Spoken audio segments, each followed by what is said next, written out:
ka-BBM. Pakishare na lang po ito sa mga babanggitin ko pangalan ng mga vloggers. Dahil pag hindi po tayo nagtulungan, may kalalagyan po mga kandidato natin sa Senado. Ito po yung mga vlogger ng mga ka-BBM, mga dilawan. Nababanggitin ko pangalan si Enzo Recto, si Takeru Miyamoto, si Coach Jared, si JDB, si Kakopi, si Batang Manila Toits, si Mark, si Direk Freddy, si Jill Review, Mi Malicia. Pakishare na lang po ito. Ngayon po nakakapasok na. Yung mga DD shit sa survey ng mga sino sa Senado.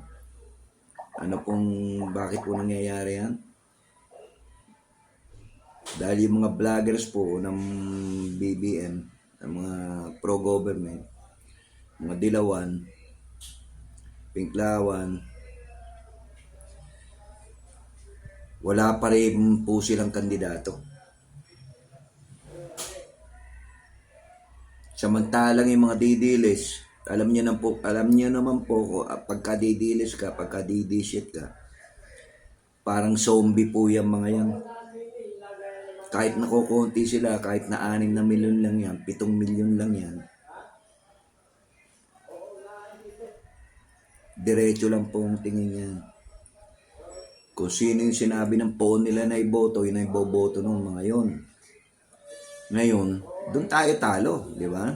Kasi mga PBBM supporter, mga government supporter, may kanya-kanya tayong utak, at lahat tayo, may konting talino. Nag-iisip tayo, yun ang problema. Nag-iisip tayo masyado. Tulungan nyo ako. I-share nyo to sa mga PBBM vloggers. Dahil hanggang ngayon, wala pa rin silang ini-endorso. Yun ang nakakaasar eh. Nasabihin nila, baka si Lacson, ko yan.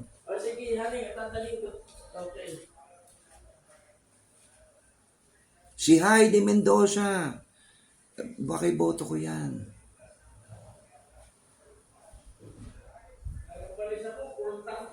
Alam naman natin eh. Pag hindi tayo nagkaisa, walang makakapasok doon sa mga senador natin, di ba? Yun ang problema. Kaya kailangan magkaisa tayo.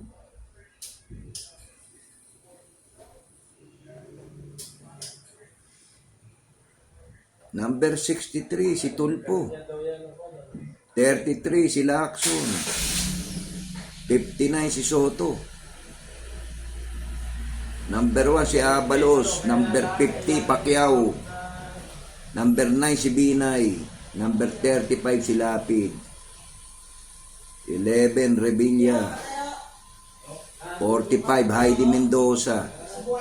52, Ariel Kirubin. Number 5, si Bam Aquino. At saka number 51, si Kiko Pangilinan. I-share niyo po ito sa mga PBBM vloggers. Okay? Dahil hanggang ngayon, pa rin sila? Wala sila na itutulong sa gobyerno. Puro lang silang dakdak. Yan ang nakakasar dito sa mga PBBM vloggers.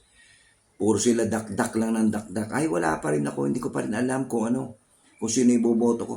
Mga buwisit kayo. Mga PBBM vloggers, mga buwisit kayo. Hindi kayo nakakatulong sa gobyerno.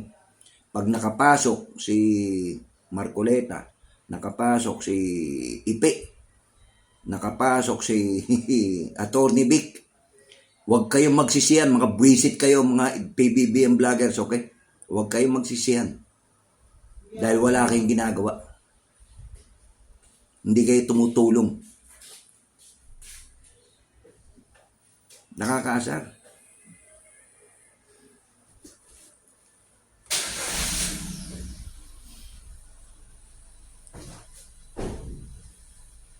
Nakakasar ang ginagawa nyo. Alam nyo, pinapanood ko mga vlogs nyo lahat. Si Enzo, si Takero, si JDB, si Coach, si Niolo, si Kakopi, si Batang Maynila Toy, si Mark Direct, si Jill Review, si Mima Alicia. Pero wala kayong ginagawa eh. Hindi kayo tumutulong eh. Puro kayo dakdak eh. Puro lang kayo dakdak ng dakdak. Nagalit kayo rito, galit kayo sa mga DDS, galit kayo rito, ganun. Pero hindi kayo tumutulong sa mga kandidato. Ngayon, pag nakapasok yung mga puro DDS na senador, anong gagawin nyo? Iiyak na lang kayo. Di ba? Iiyak na lang kayo mga PBBM vloggers. Bakit? Dahil hindi kayo nag-endorso. Hindi kayo tumulong sa pag-endorso. Tapos iba-iba pa, binoboto nyo. Samantalang alam nyo naman, na pagka mga DD-shit, supporter, parang mga zombie yan, alam nyo yan. Kung ano yung sinabi ng phone nila, yun ang gagawin nila. Tapos kayo, kanya-kanya kayo. Hindi man lang kayo mag-usap-usap na mag-ano man lang kayo. Oy, sino ba ikakakanda? Eh walang yan, malapit na botohan eh. Wala pa rin kayong ginagawa eh. So para naririnig ko lang sa inyo, si Mendoza. Si Heidi Mendoza, baka ipasok ko yan. Baka, si Tito Soto, baka ipasok ko yan. Si Lacson, baka ipasok ko yan. Si Erwin nga, ayaw nyo pa eh. Mga buwisit kayo.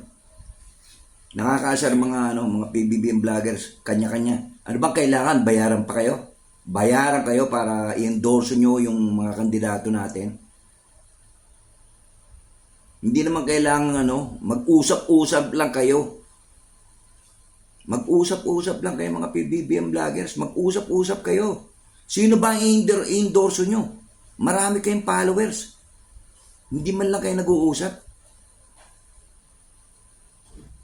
Kanya-kanya pa rin kayo. Puro kayo pro-government eh. Sinasabi nyo pro-government kayo eh. Pero wala kayo na itutulong. Ang ginagawa nyo lang, kanya-kanya kayo. Ako kahit na maliit na lang ako, na pa-live lang ako, isang beses ang araw, isang beses ang linggo, pinipilit ko makatulong.